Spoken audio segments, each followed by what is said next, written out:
Assalamualaikum warahmatullahi wabarakatuh. Halo teman-teman, perkenalkan nama saya Naila Fatimatu Zahra. Saya dari program studi Administrasi Bisnis semester 5 Institut Manajemen Wiyata Indonesia. Di sini saya akan memaparkan sedikit materi mengenai pasar modal dan OJK atau Otoritas Jasa Keuangan untuk memenuhi tugas akhir semester mata kuliah Lembaga Keuangan dan Pasar Modal dengan dosen pengampu Bapak Mulfi Sandiyuda SAK MSI. Baik, langsung saja mari kita bahas materi yang pertama. Materi yang pertama ini tentang pasar modal. Jadi apa sih pasar modal itu? Nah, di sini ada pembahasannya ya, teman-teman. Pasar modal ini merupakan suatu sistem keuangan yang memfasilitasi perdagangan efek atau instrumen keuangan. Terdapat dua segmen utama dalam pasar modal. Yang pertama, pasar utang atau obligasi dan pasar ekuitas atau saham. Dalam pasar ini, perusahaan dapat mengumpulkan modal dengan menjual saham atau obligasi kepada investor.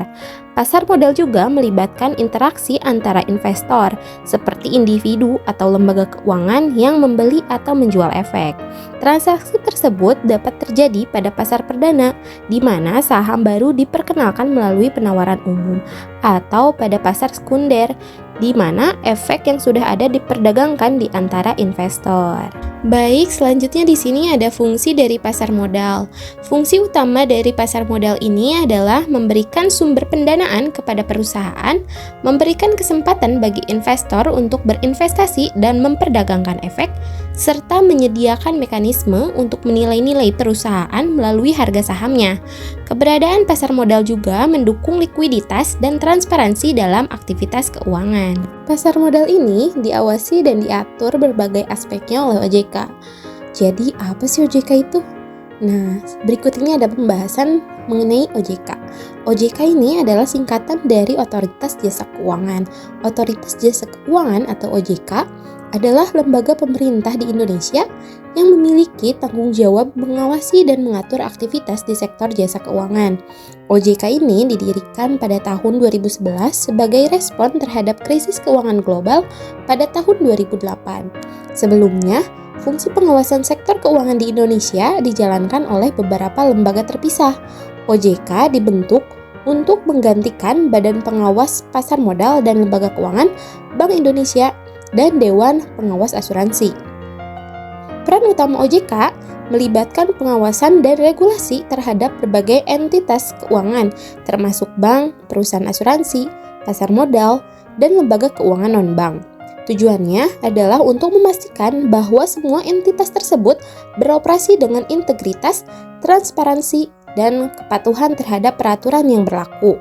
Sejak berdiri, OJK terus mengembangkan peran dan fungsinya dalam mendukung pertumbuhan ekonomi yang berkelanjutan dan melindungi kepentingan para pemangku kepentingan di sektor keuangan. Baik, selanjutnya di sini terdapat struktur OJK.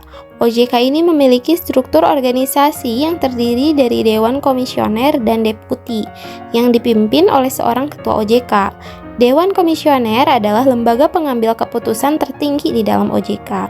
Di sini terdapat 2 poin, ada ketua OJK dan deputi. Ketua OJK ini yang memimpin dan mengkoordinasi kegiatan OJK serta mewakili OJK secara eksternal. Untuk deputi, terdapat beberapa deputi yang bertanggung jawab atas bidang tertentu seperti perbankan, pasar modal, asuransi, dan pengawasan. Berikutnya di sini ada tugas dan tanggung jawab OJK. OJK ini memiliki tugas dan tanggung jawab yang luas dalam menjalankan fungsinya sebagai pengawas sektor jasa keuangan di Indonesia. Terdapat 6 poin tugas dan tanggung jawab OJK. Yang pertama di sini ada pengaturan dan pengawasan, yaitu menetapkan regulasi untuk sektor keuangan dan melakukan pengawasan terhadap bank, pasar modal, asuransi, dan lembaga keuangan non-bank.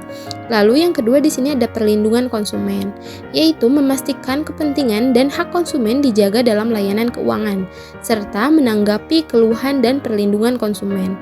Lalu yang ketiga di sini ada stabilitas sistem keuangan, yaitu mempertahankan dan meningkatkan stabilitas sektor keuangan serta mengelola resiko-resiko yang dapat mempengaruhi stabilitas sistem keuangan. Lalu yang keempat ada pengembangan pasar, yaitu mendorong pengembangan dan inovasi dalam sektor keuangan serta memfasilitasi penawaran umum saham dan instrumen keuangan lainnya.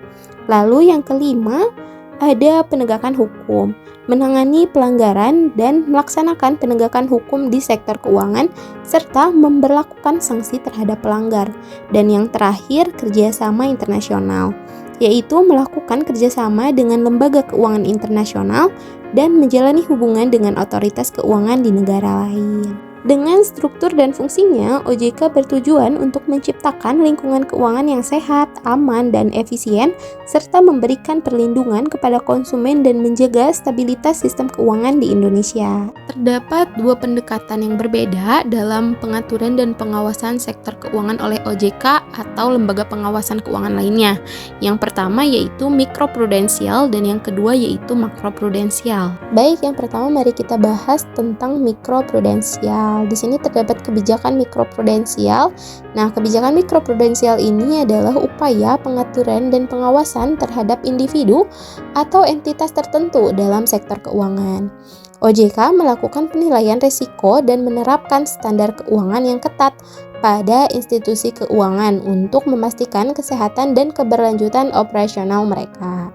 Untuk ilustrasi, sebagai contoh, supaya Bank ABC dapat menghadapi resiko kredit, OJK menerapkan kebijakan mikroprudensial dengan menetapkan persyaratan modal minimum yang harus dipatuhi oleh Bank ABC.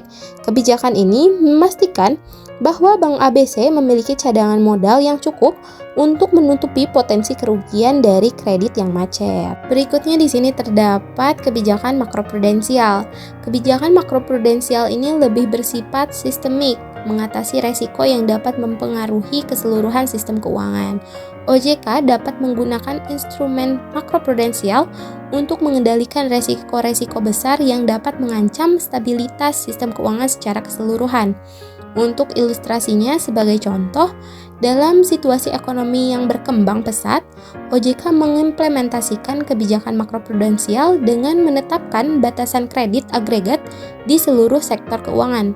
Hal ini bertujuan untuk mencegah terbentuknya gelembung kredit yang berlebihan dan memitigasi resiko sistemik yang dapat mengganggu stabilitas ekonomi secara keseluruhan. Nah, cukup sekian pembahasan singkat dari saya mengenai pasar modal dan OJK atau Otoritas Jasa Keuangan.